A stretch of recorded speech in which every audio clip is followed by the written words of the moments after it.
欢迎来到巴巴娱乐呀频道，请订阅频道，所以大家不要错过当天最热门的新闻。我们今天的时事通讯包括以下内容：诚意的富山海终于要来了，平台已经开启上线通知预约了，800万人预约，富山海终于要来了。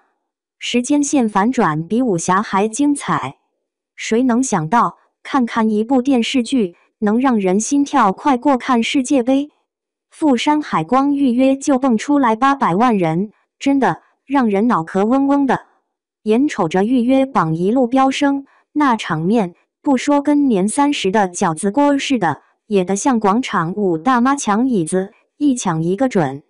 今年这么多追剧人，手指点着点着，都快按出指纹花纹不一样了。这剧本说好5月上，满怀期待的人几乎桌子都要掀翻。人家诚意粉丝自己组织的线下宣传，27个城市，横幅、展板、T 恤，嗷嗷热闹。诚意本人也不是等闲之辈，跑到综艺你好星期六大力推销。眼看着从演员到剧组都卯着劲一通狂奔，真是热气腾腾的富山海上山打虎。结果刚要开席，一盆冷水泼下来，被卷进来的李凯欣，女2号，一下子成了舆论的中心。网络疯转她录音，说了不该说的话，被拎到风口浪尖。那几天，全网愣是没人不讨论她，辱华俩字像脱了缰的野马满天飞。现在回头看看，那种架势真不是一般小风小浪。你搬着小板凳坐在家里，也能感受到网上热浪劈头盖脸。本来这剧注定的火，哪怕没这么大动静，也够格叫爆款。平台从宣传到剧宣，一个不少。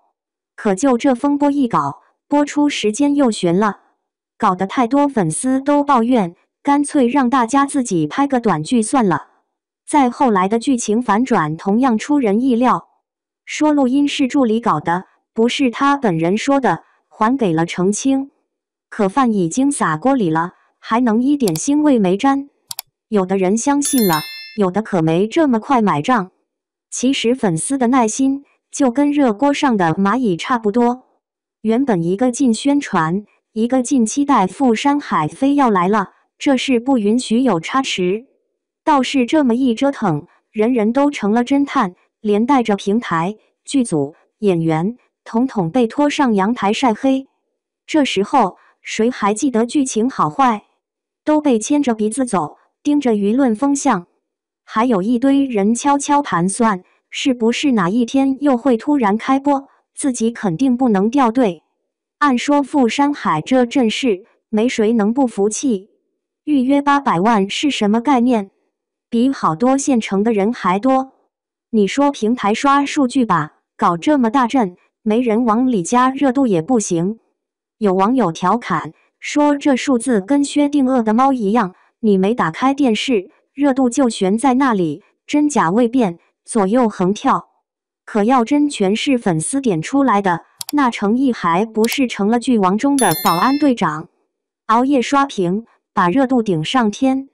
剧组其实也不容易，走到哪儿都像踩西瓜皮，一不小心滑就摔大马趴。这个行业真不是谁都能笑到最后。演员风头正劲，粉丝将士用命，愣是敌不过几个字的风评。李凯欣后来澄清说自己是被害的，助理给他泼脏水。可网络散播谣言速度比高铁还快，事儿想压都压不下去。有网友就留言，换脸的技术都快追上电视剧的分镜头设计了。完了后，官方说不用换，大家心里多少也松了口气。等到7月富山海平台一宣布可以预约，又是新一轮高潮。粉丝们生活都绕着剧牌，连做梦都是剧里人物。那阵势比村头烧香还讲究一根香一声愿，拜的就是准点上线。不得不说，这剧的命运像极了山间野草，春风一吹就窜，霜降一来又死。观众的期待值被抹得巴掌那么厚，只剩下一个问题，到底是流量还是情怀？明明是武侠巨制，却整成了现实大戏。网友们冷眼旁观，讨论的小组里什么角度的声音都有。有人说800万预约不一定是粉丝自发，也有平台导流、算法刷榜的成分。你一点开推荐就自动计算进预约，实际看剧的人能有多少？还真是的，等正片上线才知道。有点像在外面买瓜，挑了半天，回家发现一刀切却是空心的。还有老粉丝却不买账，不管他怎么统计预约，我就真想把这剧看完。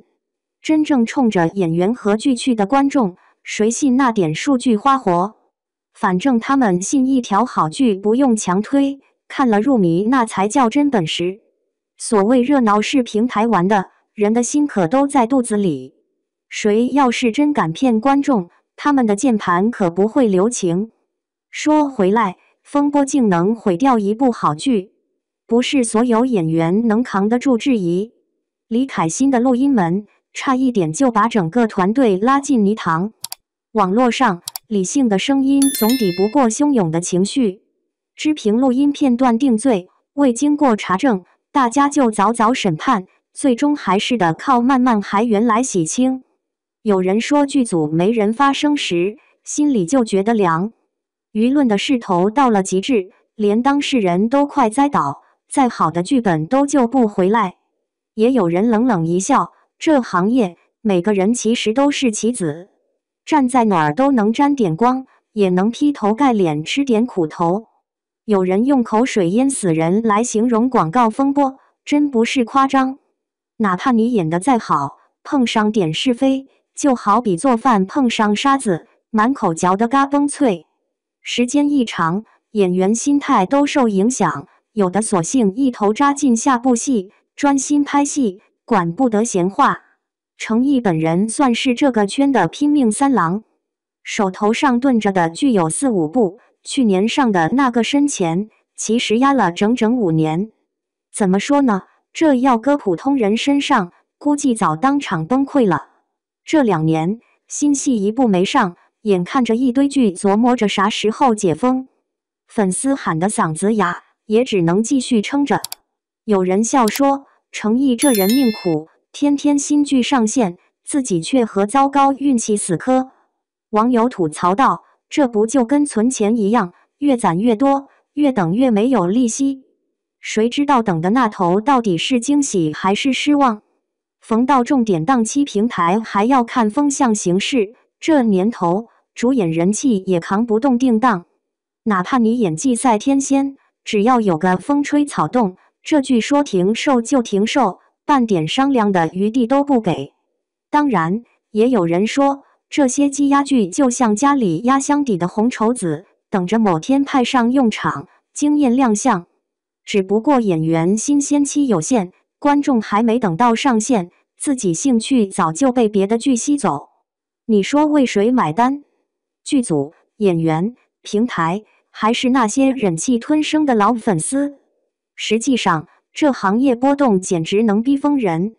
观众面临的绝不仅仅是剧情的高低起伏，更有幕后的利益纠缠和流量制衡。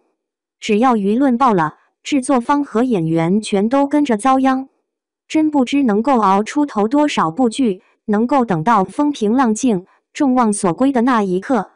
而观众夹在中间，谁都不敢松懈，刷着追剧榜单，看着晒预约截图，仿佛全世界就差自己一票，无形的压力山大。想想都替后面几部古装剧担心，平台手握筹码，想放哪一部就放哪一部，昂首挺胸上线的未必就能笑到最后。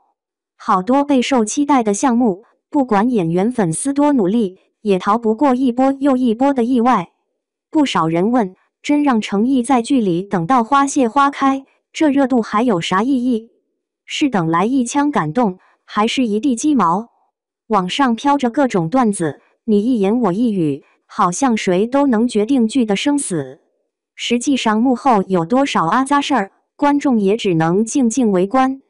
就怕等到最后上线，观众已经腻了这些套路，对一切都只剩下调侃。有网友喊话，各路主创团队别再虚头巴脑，大家就想痛痛快快看场好剧，可实际操作一点都不容易。有些人唱歌似的说，都是套路，都是画饼充饥。一阵风过，看的人心也跟着跑。有人盯着主演的热度不放，有人替剧组喊冤搁浅。谁能想到，因为一场风波造成的损失没人能算清。好戏总得登场，不想再看预约榜数据的飙升空转。现实中，满腔热情多扑在等待中。平台、主创、资本、各路人马都像拔河，没人知道哪边最后拉得过。喊了那么久，攒了那么久赴山海，到底是不是观众的救心丸？这是心里没底。要是还不上线，是准备让观众心碎一地吗？